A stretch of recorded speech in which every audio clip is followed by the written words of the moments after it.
I want to read to you a parable. I want you to imagine this as a real setting in your life. Here it is. The day is over. You're driving home from work.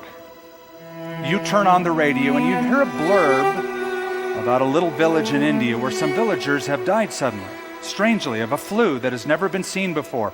It's not influenza, but 3 or 4 fellows are dead. Some doctors are going over to investigate it. You don't think much about it, but on Sunday, coming home from church, you hear another radio spot that says it's not 3 villagers, it's 30,000 villagers. CNN announces that doctors from the Centers for Disease Control are heading to India to investigate. By Monday morning, when you get up, it's the lead story. It's not just India, but now Pakistan, Afghanistan, Iran. It's the lead story on every radio and television show in your area. The disease has been coined the mystery flu. The president makes a public announcement that he and everyone else at the White House are praying for the people suffering from the mystery flu. Shortly after that, the president of France makes an announcement that shocks Europe. He's closing their borders. No flights will be allowed into France from India, Pakistan, Iran, or any of the countries where the mystery flu has been identified.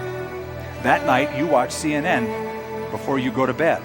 Your jaw hits your chest when a weeping French woman appears on the screen. She sobs.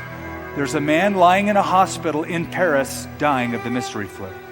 The reporter informs viewers of the symptoms. No signs of anything in the first week, followed by 4 days of fever, chills, difficulty in breathing, and then death. Britain closes its borders, but not before the mystery flu is reported in Southampton, Northampton, and Liverpool. It's Tuesday morning when the President of the United States makes the following announcement. Ladies and gentlemen, due to national security risk, all flights to and from Europe and Asia have been canceled. If your loved ones are overseas, I'm sorry. They cannot come back until we find a cure for this disease. On Wednesday night at a church prayer meeting, somebody runs in from the parking lot and urges, turn on a radio. Turn on the radio. While the church listens to a little transistor radio through a microphone placed in front of it, the announcement is made. 2 women are lying on a Long Island hospital dying from the mystery flu. Within hours, the mystery flu sweeps across the country, Massachusetts, Florida, Arizona, California. The Center for Disease Control is working around the clock to find an antidote. Nothing is working. Finally, the news breaks. The code has been broken. A vaccine can be made. It's going to require the blood of somebody who hasn't yet been infected. Through the Emergency Broadcasting Network, people are asked to make their way quickly to their local hospital and have their blood type checked. Hospitals will provide further instructions. When you and your family get to the hospital Friday night, there's a long line. Doctors and nurses are busily pricking fingers, taking blood, labeling and categorizing everything. They check your blood, your wife's, and your kids. You're told to wait in the parking lot with the others. You stand silently among the sea of people. Breaking the silence, a young woman comes out of the hospital yelling a name and waving her clipboard. He yells it again. Your son tugs on your jacket and says, Daddy, that's me. Quickly, they take your boy inside. Wait a minute, hold it, you insist as you follow them into the hospital. The doctor informs you, we think he's got the right blood type. His blood is clean, his blood is pure.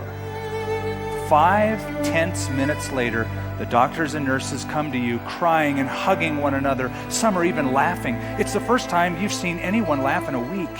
One of the doctors shakes your hand and says, thank you, sir.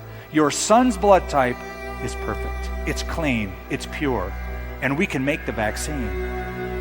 As word begins to spread across the parking lot, people begin weeping with joy, praying and laughing. The gray-haired doctor pulls you and your wife aside and says, may we see you for a moment?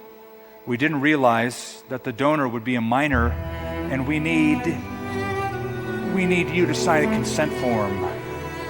You begin to sign, but then you notice that the space on the form stating the number of pints to be taken is empty. How many pints are you asking for? The doctor's smile fades. Quietly, he says, we had no idea that he would be a child. We weren't prepared. We need it all. We're talking about the world here. We really need it all. But can't you give him a transfusion, you plead? I'm sorry. If we had clean blood, we would. Please, will you sign? In numb silence, you sign the paper. Gently, the doctor asks, would you like to have a moment with him before we begin? You walk back to the room where he sits on the table. Daddy? Mommy? What's going on? You take his hand and you say, son, your mommy and I love you. And we would never let anything happen to you that didn't have to be. Do you understand that? The doctor returns and says, I'm sorry. We've got to get started. People all over the world are dying. You leave, but as you leave, you hear your son crying out, Dad, Dad, why are you leaving me? Next week, during the funeral ceremony to honor your son, some folks sleep through it. Some come with a pretentious smile, and you know they're only pretending to care. Others don't come at all because they've gone to the lake. During the ceremony, you want to jump up and say, my son died. Don't you care? You can see that parable is the story of the father giving his son and the blood of his son as the vaccine for the sin of the world. Don't you care? We gather because we care. We care, we know, we want to declare, and we want to pass on that legacy, reinforcing it to our own hearts and passing it on to our children.